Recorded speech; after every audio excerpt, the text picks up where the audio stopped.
지난주에 이어서 오늘도 욥기서를 통해서 하나님의 말씀을 나누려고 합니다.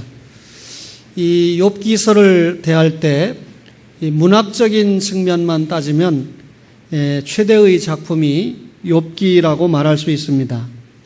그래서 유명한 시인이었던 테니스는 욥기는 최대의 시다 이렇게 격찬을 했습니다.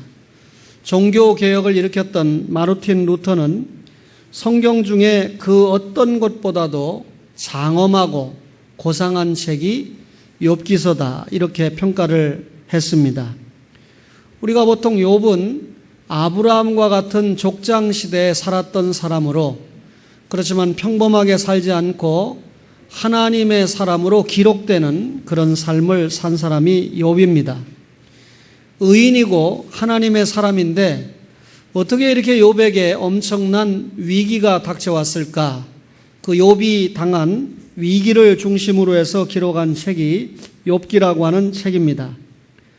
욥에게 위기가 찾아왔는데 연속적으로 시험이 찾아왔죠. 재산을 다 잃어버립니다. 가족, 자녀들도 다 잃어버립니다. 그리고 자기의 건강도 잃어버리고 자기가 가지고 있던 모든 지위, 명예 다 잃어버리게 됩니다. 이때 왜 하나님의 사람이, 왜 의인이 이런 엄청난 고난을 당하게 되는가, 왜 이런 고통을 당하게 되는가에 대해서 씨름하고 있는 것을 보여주는 것이 욥기라고 하는 책입니다. 하나님과 사탄 사이에 하늘 대화로 욥기서가 시작이 됩니다. 그리고 마침내 이 대화가 지상 무대로 옮겨지게 되지요. 그래서 욥과 친구들의 이 논쟁으로 이어지면서 마지막에 하나님께서 개입하셔서 진단하시고 결론을 내려주시고 욥을 회복시키는 것이 욥기서의 대략적인 주제가 되겠습니다. 그러면 우리가 왜 욥과 같은 의인이 고난을 받는가? 죄 없는 사람이, 이렇게 순전한 사람이 이렇게 엄청난 고난을 받을 수 있는가? 그 사람의 죄 때문인가? 라고 질문을 던질 때 그것보다는 욥기서는 욥을 시험하기 위한 것이 목적이었고, 그리고 욥을 가르치고자 하는 것이 목적이었다라고 하는 것을 우리가 쉽게 알 수가 있습니다. 욥이 친구들과의 변론 속에 하나님의 지혜와 하나님의 공의에 의문을 표하게 됩니다. 그때 하나님께서 회오리바람 등을 통해서 말씀을 주시게 되죠. 욥아, 하늘의 해와 달을 누가 만들었느냐? 욥아, 저 하늘의 해와 달을 누가 만들었으며 저 바다와 땅을 누가 만들었느냐? 욥아, 큰 들짐승과 작은 곤충은 누가 만들었느냐? 들의 이 수많은 풀들은 누가 만들었느냐? 하늘의 별은 누가 만들었느냐? 결국 주권자 하나님이 만드셨다는 것 아닙니까? 따라서 이 하늘과 땅과 그 가운데 모든 만물, 인생의 생사화복을 주장하시는 분이 누구라는 뜻입니까? 하나님이라는 뜻입니다. 욥은 이런 하나님의 말씀을 받고 철저하게 회개를 하게 됩니다. 그리고 하나님께서는 욥과 변론했던 친구들을 꾸짖고, 그리고 욥이 잃었던 모든 명예를 회복시켜주는 것이 욥기서지요. 그래서 욥은 전보다 갑절이나 심지어 자녀까지도 갑절이나 더한 축복을 받죠. 이미 죽은 자녀들은 천국에 가 있고 또 지상에 10명의 자녀들을 또 받았으니까 역시 갑절의 축복을 받은 욥입니다. 우리가 이 성경 말씀이 종이 위에 그려져 있는 떡이 아니라고 하는 사실입니다. 언제 어떤 장소 어떤 시간에서든지 이 성경 기록을 내 것으로 먹을 수 있는 살아 움직이는 떡이 성경 말씀이라는 것입니다. 생명의 떡이라는 것이죠. 오늘 우리가 읽은 본문은 욥이라고 하는 사람이 말로 표현하기 어려울 정도의 절망 상태에서 자기 자신을 원망하거나 또 저주하거나 하지 않고 오히려 하나님 앞에 감사하고 찬송하고 경배하는 모습을 우리가 보게 됩니다. 선험자 욥이 죽음의 골짜기에서 원망하지 않고 오히려 하나님 앞에 감사하는 이 진리의 횃불을 들 수 있었던 것이 무엇인가? 오늘 그는 여호와의 이름이 찬송을 받으실지니이다 라고 감사하고 있습니다. 어떻게 이렇게 욥이 이런 감사신앙을 보일 수 있었을까요? 욥은 절대적인 하나님의 주권신앙을 가지고 있었는데 이 신앙이 욥으로 하여금 감사하게 했습니다. 오늘 욥기서 1장 21절에 보니까 내가 모태에서 알몸으로 나왔사온즉 또한 알몸이 그리로 돌아가올지라 주신 이도 여호와시오 거두신 이도 여호와시오니 여호와의 이름이 찬송을 받으실지니이다 라고 기록을 하고 있습니다. 욥은 팔레스틴 남동쪽 우스라고 하는 곳에 살았습니다. 욥이라고 하는 이름의 뜻은 미움을 받다, 또 회개하다 이런 뜻인데 그 이름이 나타내고 있는 의미대로 욥이 까닭없이 엄청난 미움과 저주를 받았습니다. 욥은 이러한 상황 속에서 하나님 앞에 철저하게 회개하고 산 사람입니다. 오늘 성경에 뭐라고 욥을 소개합니까? 순전하다, 정직하다, 하나님을 경외했다, 그리고 악에서 떠났다. 무슨 말입니까? 하나님과의 관계 그리고 사람과의 관계에 있어서 완전한 인격자다 이렇게 기록을 하고 있습니다. 아들이 7명입니다. 딸이 3을 두었습니다. 여러분 동방세계에서 가장 많은 재물을 가진 큰 부자라 이렇게 소개했죠. 7,000마리의 양, 3,000마리의 낙타, 500겨리의 소, 또 500마리의 암나귀, 그리고 이것들을 기르는 많은 종들. 여러분 욥은 남부러울 곳이 없는 정말 행복한 가정을 이루고 살았습니다. 흩어져 있던 자식들이 생일을 만나면 온 가족이 함께 모여서 우에 있는 모습을 보였습니다. 욥은 이 자식들이 하나님을 혹시라도 배반하고 신앙의 열정이 식을까 봐 모이면 그 가족의 수대로 하나님 앞에 제사, 예배를 드리는 그런 사람이었습니다. 그래서 성경은 한번 따라합시다. 욥의 행사가 다 이러하였더라. 욥의 행사가 항상 이러하였다라고 설명을 하고 있습니다. 욥에게 있어서 하나님과의 신앙이 언제나 우선이라는 거죠. 물질이나 권력이나 자녀나 기타 다른 것은 언제나 다음이고 2차적이었다는 말입니다. 욥의 위에도 욥의 아래에도 욥의 곁에도 언제나 하나님 앞에 절대 신앙이 욥이 가지고 있는 모습입니다. 여러분 초원교회 물질적인 부자가 있는지는 제가 잘 모르겠습니다만 여러분 물질적으로 가난하다고 해서 저주받은 것 아니지요.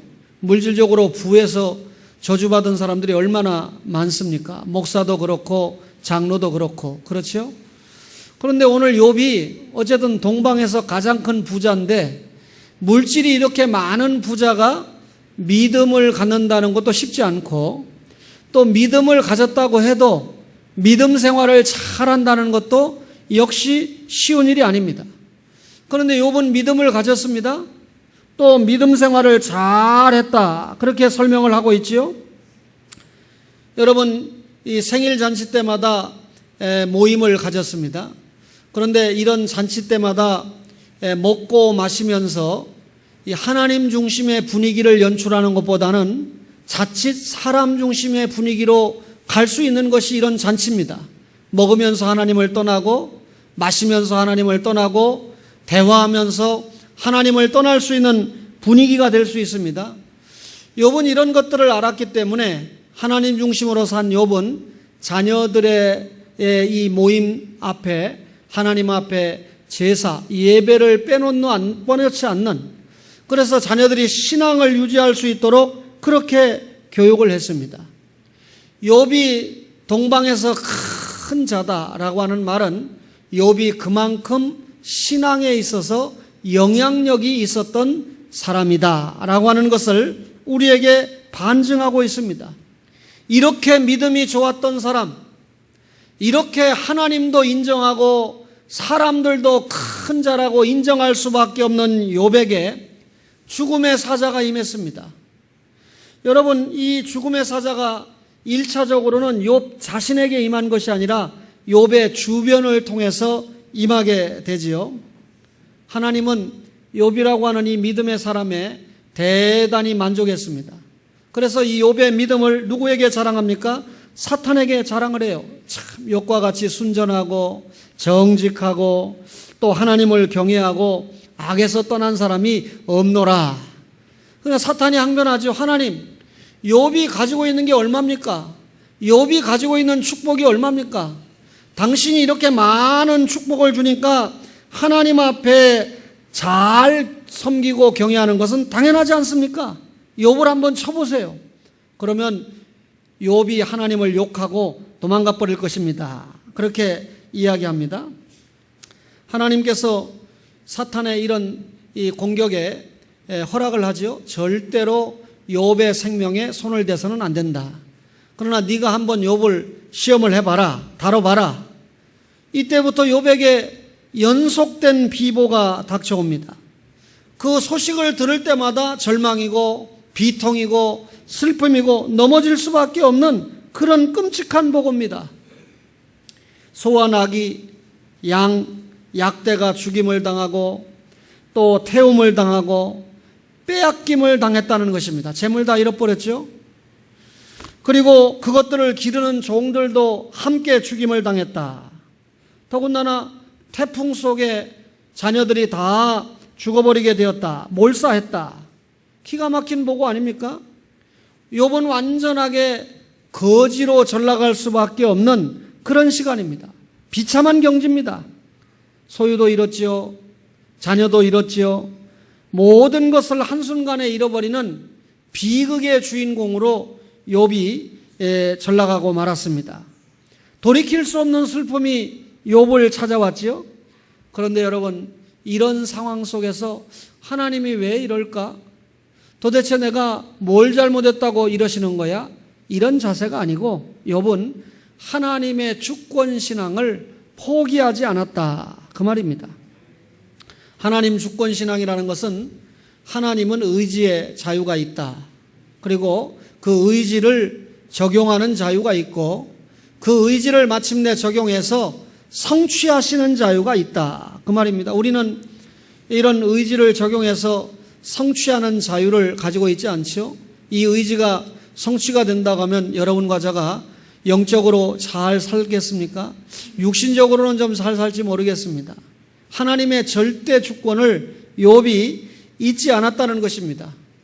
이런 욥에게 2차 시험이 닥쳐오는데 1차가 자신을 주변을 통해서 시험이 왔다고 하면 2차는 이제 자기 자신에게 공격이 오는 겁니다. 여러분, 사탄이 하나님께 그러죠. 하나님, 욥의 뼈와 욥의 살을 한번 쳐보세요. 그러면 틀림없이 욥이 하나님을 배반하고 욕하고 떠날 것입니다. 여러분, 우리가 복받았다. 아, 저 사람 참 복받았다. 아, 이상철 목사님이 참 복을 받았다. 그 말은 딸을 낳았다는 말이죠. 자녀가 있어야 복이 돼요. 또 우리가 복받았다 이렇게 말할 때 건강의 축복이 주어질 때 복받았다. 또 빠질 수 없는 것이 물질의 복이겠죠. 사람이 자녀의 복도 있고 물질의 복도 있고 건강의 복도 가진다는 것이 쉬운 일이 아닌데 욥이라고 하는 사람이 세 가지 복을 다 가지고 있었어요. 다 누리고 있었어요. 그러나 가지고 있던 것을 몽땅 다 한꺼번에 잃어버리는 그런 비참한 신세가 되고 말았습니다. 이런 고난의 원인이 사실 사탄에서부터 시작이 되죠.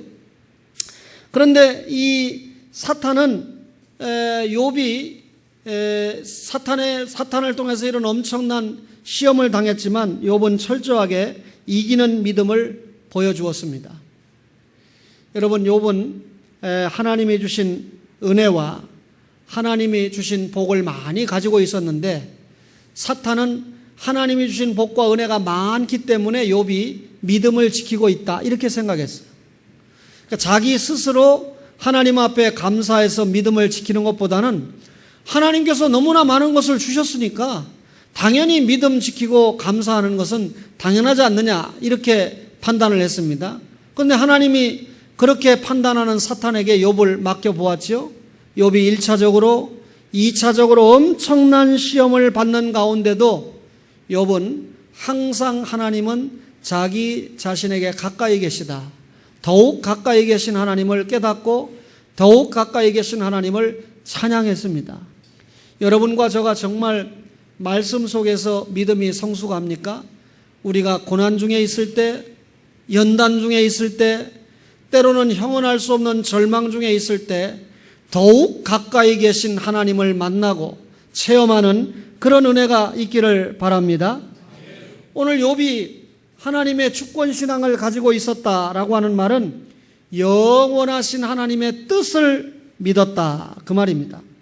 욥은 이 사실 분명히 깨달았어요.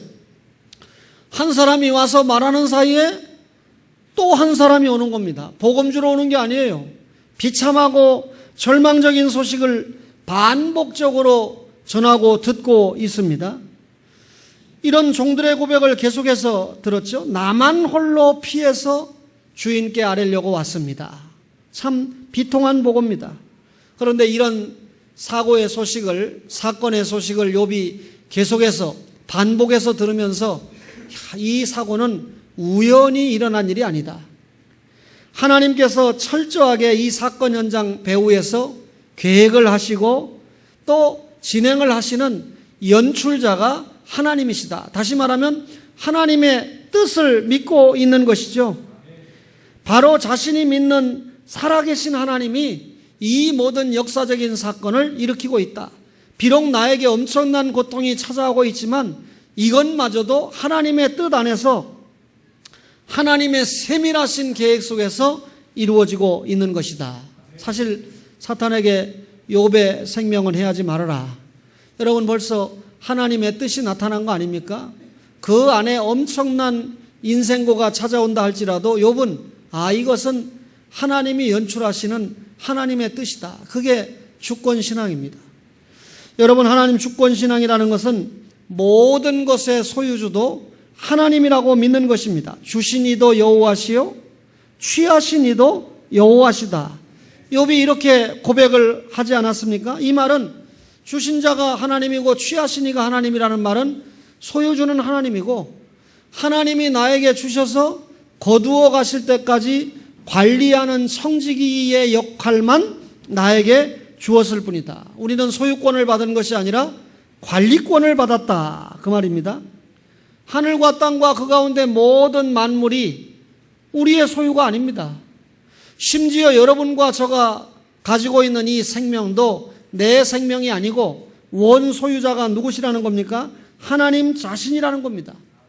따라서 하나님이 주셨을 때 받았고 하나님이 거두어 가실 때 회수해 가실 때 되돌려 드릴 수밖에 없는 존재가 인간이다 그 말입니다. 하나님이 나에게 재산을 주셔서 사용했습니다. 하나님이 거두어 가셨다. 하나님이 나에게 10자녀를 주셨다. 나는 하나님 앞에 청지기로서 예배하며 길렀는데 때가 되니 하나님이 거두어 가셨다. 왜? 소유주가 하나님이니까. 이런 소유주가 하나님이라고 믿는 신앙이 주권신앙입니다. 자기 소유를 스바 사람에게 뺏겼다고 생각하네요. 자기의 소유를 불과 바다에 빼앗겼다고 생각하지 않습니다. 하나님께서 당신의 소유를 당신이 거두어 가셨다. 그렇게 생각하는 거죠. 여러분, 욥이 주권신앙을 가졌다라고 하는 것은 여호와의 영광만을 나타내는 신앙을 가졌다. 하나님의 영광만을 나타내는 신앙이다. 오늘 1장 21절 마지막에 여호와의 이름이 찬송을 받으실 진이다. 이렇게 설명하죠. 여러분 욥이 가지고 있는 이름이나 욥이 가지고 있는 명예는 유한합니다. 영원하지 않습니다. 영원한 이름, 영원한 성호, 영원히 찬송과 영광을 받으실 분은 하나님 자신이라는 거죠. 그분이 영원 자존자고 그분이 창조자고 그분이 통치자고 그분이 불변하시는 분이기 때문입니다. 그래서 바울은 만물이 주에게서 나오고 주로 말미암다가 주에게로 돌아감이라. 세세의 영광이 하나님께 있으리로다 라고 찬양을 하고 있지 않습니까? 바로 영원하신 하나님의 계획대로 만물을 하나님이 자기 목적대로 사용하시고 하나님이 목적대로 사용하신 결과 찬양과 영광을 받으신다 그 말입니다. 따라서 하나님의 주권신앙을 가진 분들은요, 어떠한 어려움이나 어떤 환경이나 어떤 고통을 가지고 있다 할지라도 사실상 하나님 앞에 감사할 수 있는 신앙을 가진 분들이 하나님 주권신앙을 가진 분들이다 그 말입니다. 이 아들이 왜 이래? 이 딸이 왜 이래? 이 나라가 왜 이 모양이야? 왜 주변에 이런 일이 있지? 나에게 왜 이런 고통이 찾아오지? 사실상 여러분 포기하라는 말이 아니라 하나님의 절대 주권 신앙을 가지고 이 모든 것을 헤쳐나갈 수 있는, 인내하고 극복할 수 있는 믿음이 감사하는 믿음이다 그 말입니다. 여러분 어떤 신앙입니까? 알몸 신앙이 감사하게 했습니다. 욥기서 1장 21절에 내가 모태에서 알몸으로 나와 싸운 적 또한 알몸이 그리로 돌아가올지라. 무슨 말입니까? 처음으로 돌아간다 그 말이죠. 어린아이가 엄마 가슴으로 되돌아갈 때 대단히 기쁨이 솟구쳐 오르죠. 오늘 우리 장로님이 어린 손녀딸 서희를 안고 있는데 울음을 그치지 않아요. 참 이 할아버지가 얼마나 민망하겠어요. 그죠? 할머니가 안으면 울음을 그칠 것 같은데 엄마가 안으니까 그 자리에서 울음 끝입니다.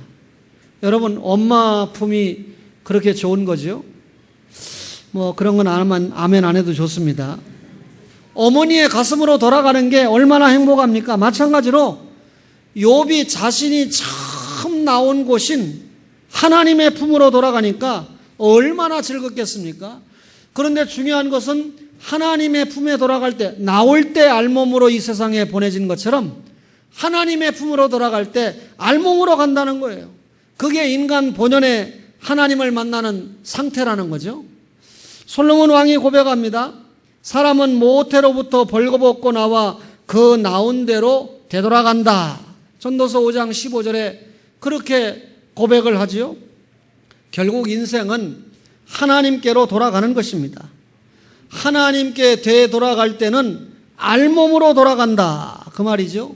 유명한 바울이 참 아들 디모데에게 디모데전서 6장 7절 이하에 이렇게 얘기합니다. 우리가 세상에 아무것도 가지고 온 것이 없음에 또한 아무것도 가지고 가지 못하리니 우리가 먹을 것과 입을 것이 있은즉 족한 줄로 알지니라. 먹을 것과 입은 것이 있은즉 족하다. 아무것도 하나님 앞에 가지고 가지 못한다. 지금 먹고 살면 되지 뭘 많이 쌓아두려고 하는 거 별 의미가 없다 그 말이죠.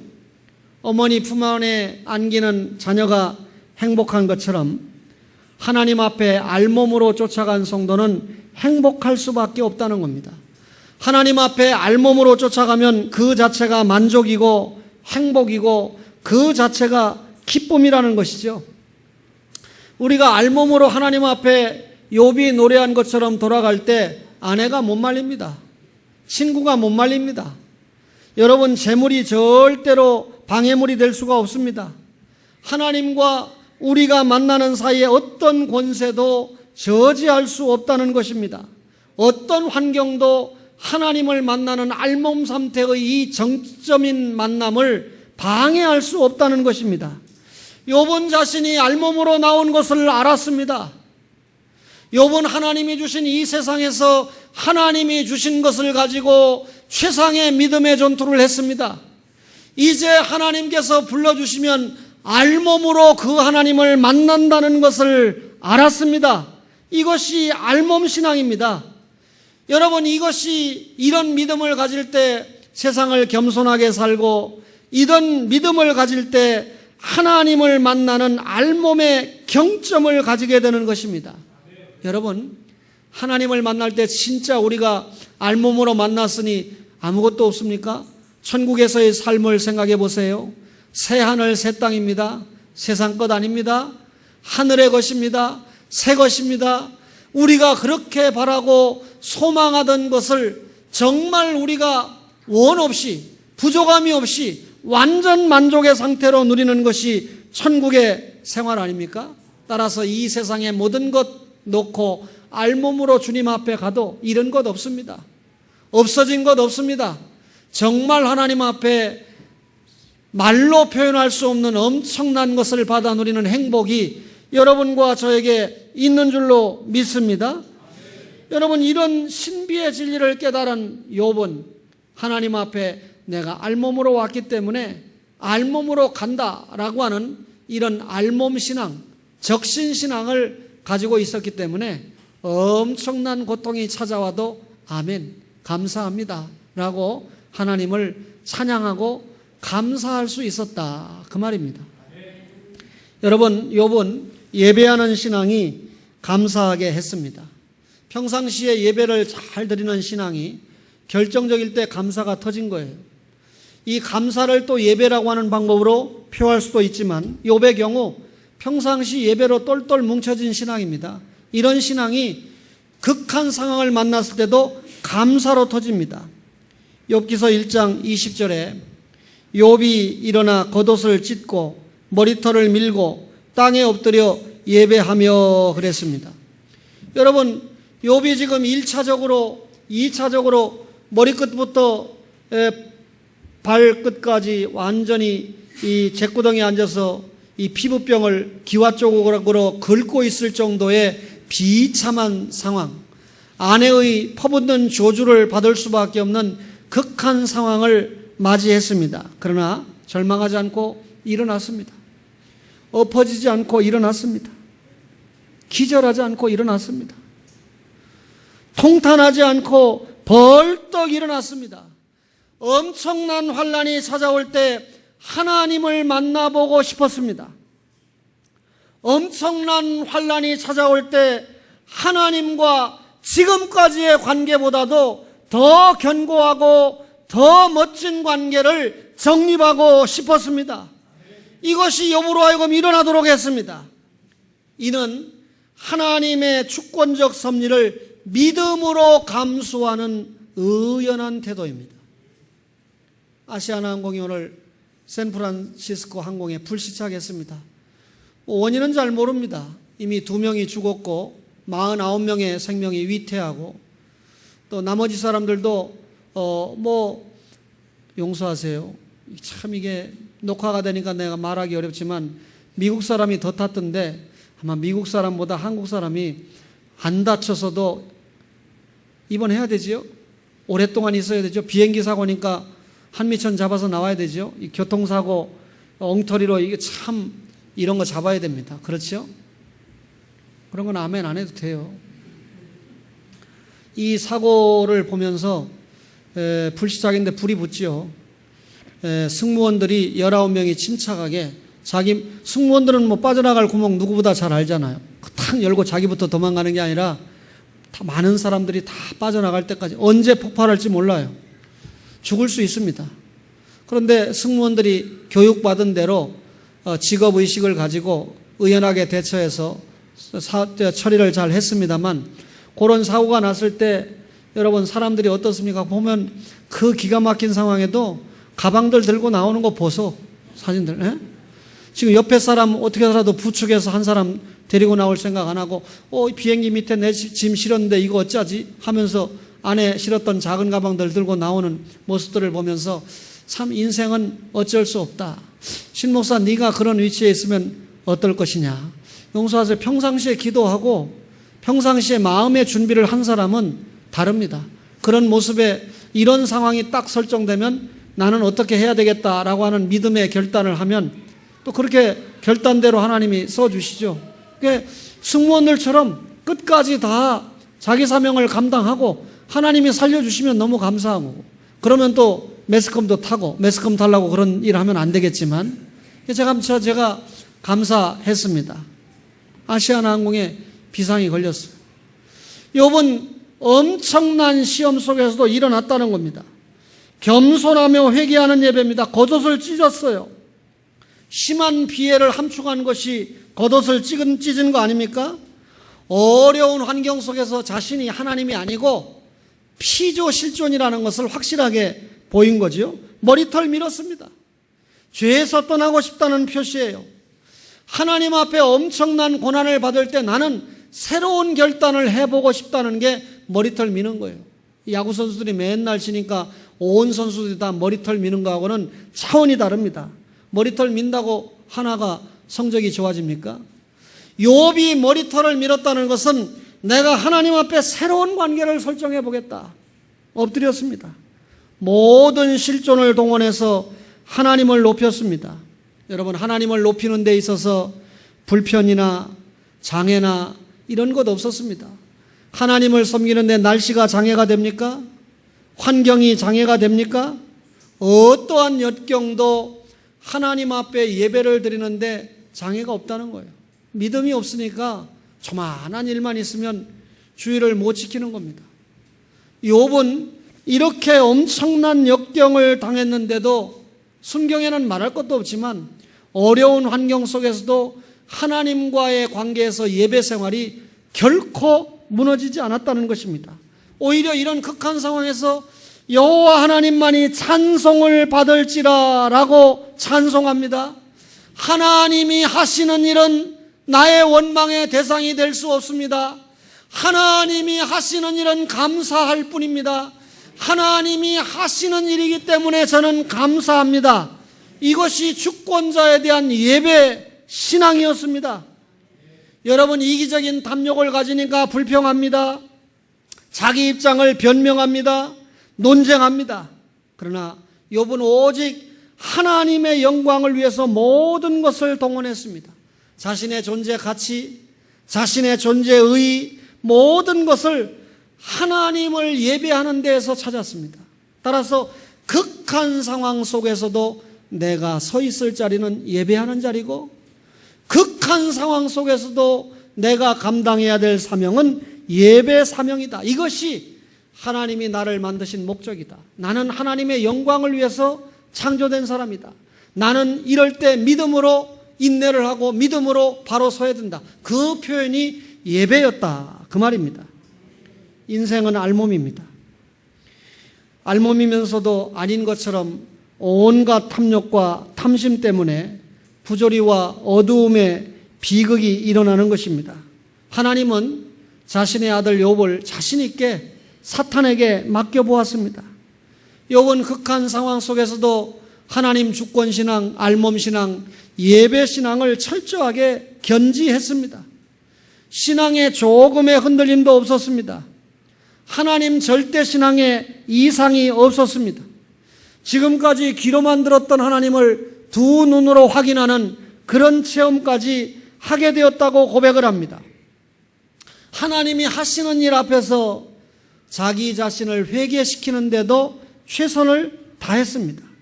여러분, 이런 욥을 하나님이 축복하시지 않을까요? 하나님이 이런 욥의 건강을 회복시키지 않을까요? 전날의 소유보다 갑절이나 부하게 했다. 욥기서를 설교하면서 여러분들도 이 설교하니까 아멘 하네요. 이왕이면 우리 홈피에 들어와서 보는 분들이 있으니까 크게 합시다. 갑절이나 복을 받았더라. 아멘. 봐요, 한국 사람들은, 성도들은 복 받았다 그러면 아멘입니다. 지금까지 참 심각했어요. 그러니까 목사님들이 여러 번 듣기 좋으라고 이 본문만 가지고 욥기서 딱 열어보면 갑절의 축복, 갑절의 축복, 이 제목 가지고 수도 없이 너도 나도 설교하죠. 인터넷 들어가 보세요. 원판이 누구 건가? 한 분 거 딱 찍어가지고 조금씩 고쳐가지고 쓰다 보니까 제일 먼저 설교한 분이 원판입니다. 설마 제 설교가 여러분이 혹시 읽어보다가 이거라고 누구랑 똑같네 그러면 어떻게 된 거야 하지 말고 누가 먼저 설교했나 이걸 한번 살펴봐야 돼요. 그런 세상입니다. 뭐 하늘 아래 새 것이 없습니다만 욥은 건강을 회복했죠. 전날의 소유보다 갑절이나 부하게 했죠. 그 이후에 몇 년 더 살았죠? 140년. 그러니까 욥이 엄청난 고난을 당할 때는 70세 할아버지였어요. 박수정 할아버지 같은 그런 연세에 됐을 때 엄청난 시험을 당했지만 믿음으로 이겼다. 그 믿음의 힘이 뭔지 지금까지 여러분이 말씀을 통해서 보았습니다. 손자를 몇 대까지 보았습니까? 4대까지 보았습니다. 사람의 행복이 소유의 넉넉함에 있는 거 아닙니다. 여러분과 저가 이 재물이 얼마나 많은가를 가지고 행복을 대변해 준다고 생각합니까? 그럴 수 없습니다. 재물의 많고 적음 때문에 우리의 신앙에 요동이 있다고 하면 정말 저급한 신앙이고 기복신앙이죠. 재물이 하나님보다 위에 있을 수 없습니다. 언제나 하나님이 우선이고, 그 다음에 우리가 사람이고, 그 다음에가 재물 아닙니까? 이 순서를 바꾸면 우상입니다. 하나님보다 더 귀한 거, 하나님 자리에 자식을, 하나님 자리에 부모를, 하나님 자리에 물질을, 하나님 섬기는 것 같지만 우상 숭배하는 배신자 아닙니까? 하나님이 최고요. 그 다음에가 사람이고 그 다음에 물질과의 관계가 설정이 돼야 되지 않습니까? 어제 제가 비싼 대가를 치르고 부산을 다녀왔어요. 스승을 모시고 다녀오는 행복이 얼마나 행복했던지 이런 건 아무나 느끼는 행복이 아닙니다. 그래서 제가 일본의 YYY 회사에서 200만 원 보내준 것 가운데 그분과 상의를 해서 50만 원을 태국의 김선 교사님에게 지원을 했습니다. 금년 초에도 그렇게 지원을 하고 이제 어떻게 사역하는지 제가 자세히 들을 수 있는, 기도 제목을 찾을 수 있는 기회가 되잖아요.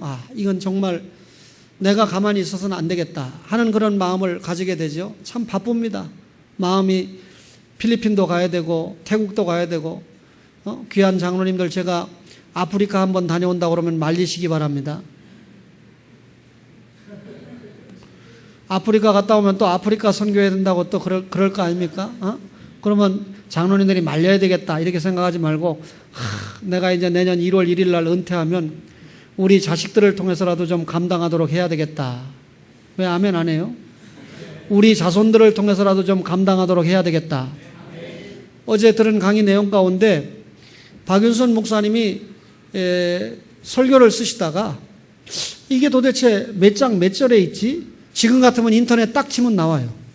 또 인터넷 없어서도 성구사전 찾으면 나옵니다. 과거에 성구사전 해가지고 적신, 그러면 적신 찾으면 적신이 무슨 구절에 있는가 쫙 나오잖아요. 박윤선 목사님 연구하실 당시에는 주석도 당신이 처음 냈으니까 참고 자료가 없어요. 그러니까 성경을 본인이 어디에 있는 걸 몇 장 몇 절이라고 못 찾으면 알 수가 없는 거예요. 목사님이 너무 답답했던 겁니다. 말씀을 사모하시는 분이니까. 그래서 우리 고신의 오정동 목사님을 찾아간 거예요. 미사리에 오정동 목사님이 계셔서 찾아갔더니 목사님이 장례식장에 갔다는 거예요. 그래서 비는 철철 오는데 박윤선 목사님이 우산을 쓰고 장례식장에 간 겁니다. 그러니까 박윤선 목사님 모르는 집이죠. 오정동 목사님 좀 만나러 왔습니다. 오정동 목사님이 나왔을 거 아닙니까? 아이고 박 목사님이 어쩐 일입니까? 고신에서 14년 동안 강의하신 분이고 훌륭한 분이니까 알 거 아니에요? 목사님, 제가 이런 구절이 찾아야 되겠는데 성경 어디에 있지요?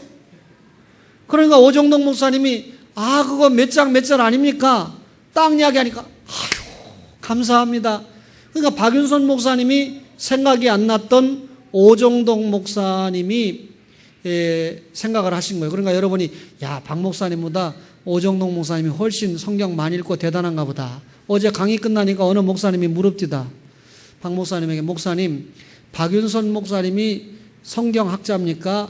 이상근 박사님이 성경학자입니까? 이상근 박사도 주석을 내신 분이거든요. 통합 측의 유명한 분입니다. 제가 언젠가 설명할 때 박 목사님이 대구에서 내려서 이 목사님에게 전화를 걸어가지고 방문해가지고는 히브리 성경 좀 달라고 그래가지고 읽다가 찾았습니다 하고 오셨다고 한 그분입니다. 사적으로 박 목사님이 공적으로는 얘기를 안 하시더라고요. 사적으로 밥을 먹을 때 불러가지고 이 목사님하고 박 목사님을 비교한다는 건 참 어려운 이야기죠. 사람들이 볼 때는 다 똑같은 대단한 학자다 이렇게 볼 수 있지만 박윤선 목사님을 따라갈 수 없다 그 말이죠. 그런데 오정동 목사님에게 그러더라는 거예요. 오 목사님이 오셨으니까 좀 식사라도 같이 하고 대화라도 좀 하고 가시오. 목사님, 제가 성경 이제 알았으니까 돌아가겠습니다. 그 다음 말, 그것이 목사님의 경제 원리에도 맞지 않습니까? 다시 말하면 오정동 목사님이 굉장한 분이거든요. 여러분 얘기했잖아요. 오정동 목사님이 목회를 하는데 어느 성도가 목사님 대접하겠습니다. 아유, 그러면 오늘 뭘 사줄랍니까? 예, 뭘 대접하겠습니다. 그거 대접하는데 얼마 정도 나옵니까? 5만 원 정도 나옵니다. 목사님께 오늘 그걸 대접하겠습니다. 그렇습니까? 집사님, 오늘 제가 아주 맛있는 식당을 잘 아는데 거기 가서 식사를 합시다. 목사님이 맛있는 데 잘 안다고 자기가 좋아한다 그러니까 그렇습니까? 가가지고 3,000원짜리 된장찌개 먹는 거예요. 다 먹고 나서는 집사님, 나머지 차액을 저에게 주세요. 반드시 받았다는 거예요. 목사에게 식사를 대접한다고 했을 때는 헛소리 하는 거 아니잖아요. 그러니까 오늘 집사님이 나한테 5만 원 대접하려고 예산했으니까 식사비 안 나간 거 나머지를 달라. 그거 모아가지고 개척교회 세우고, 그거 모아가지고 태풍이 와서 전라도 지역에 교회가 송두리째 없어진 교회를 져주고, 신문, 그 당시에 생계를 위해서 신문 모은 분이 아니고 그렇게 구두쇠같이 산 분이에요. 그런데 얼마나 구두쇠같이 살았길래, 누구를 위한 구두쇠였습니까? 하나님의 일을 위한 구두쇠였는데, 이걸 알으니까 박윤선 목사님이 그것이 목사님의 경제 원리에, 내가 빨리 가주는 게 목사님이 돈도 안 쓰고 시간도 안 쓰고 그게 목사님의 경제 원리에 맞지 않습니까? 그 말이에요. 그런데 얼마나 저기였으면 고신의 최고의 목사님이라고 중에 한 분인 한상동 목사님이 1976년 1월 5일 날 돌아가셨는데, 다음 날 돌아가심으로 장례식도 합동장례식을 함으로 돈도 절반으로 줄여줬습니다. 그게 오정동 목사님 아닙니까? 여러분, 이런 이 선배 목사님들의 이야기를 들으면서 참 오늘날 이런 오정덕이 있을까? 오늘날 이런 박윤선이 있을까라고 하는 생각을 하면서 제가 강의를 듣고 왔습니다. 사랑하는 초원의 가족 여러분, 형언할 수 없는 극한 상황 속에서도 하나님 앞에 감사의 신앙을 보여주었던 욥을 우리가 설교를 들을 때 반날 설교만 하면 뭐합니까? 욥의 신앙이 욥을 향한 신앙이었겠어요? 욥의 어떤 영웅담을 여기에 기록해 놨겠어요? 하나님이 욥을 어떻게 쓰시고 욥이 어떻게 하나님의 일을 감당했다. 오늘 여러분과 저도 이런 신앙을 통해서 하나님을 섬기는, 하나님의 일을 감당하는 그런 은혜가 있기를 바랍니다. 박윤선 목사님을 말할 자격이 없고 오정동 목사님을 말할 자격이 없지만, 그래도 여러분에게 이렇게 말하면서 저도 말씀을 받는 여러분도 이런 귀한 목사님들을 통해서 어떻게 하면 나를 통해서, 내 가정을 통해서, 내 직장과 기업을 통해서 하나님의 일이 될 수 있는가, 이런 것을 생각하면서 하나님 앞에 영광 돌리는 그런 은혜가 있기를 주의 이름으로 축원합니다. 하나님 주권신앙, 알몸신앙, 예배신앙입니다. 필리핀 친구들이 오늘부터 예배를 하는데 찬양하는 거 아까 보셨습니까? 이 필리핀 친구들의 찬양을 보면 오늘 오후부터 보겠습니다. 우리 박진용 천영 확실하게 군기를 잡으세요. 찬양 군기. 이 필리핀 친구들 찬양하는 거 보세요. 제가 그냥 옆에서 절로 덩실, 가사를 뭔지 몰라서 그렇지 영과 영으로 전달되는 뭔가는 우리가 알 수 있잖아요. 다음 주부터 필리핀 친구들 밥도 우리 구역에서 해내야 되는데 불평만 해봐. 감사만 있기를 바랍니다.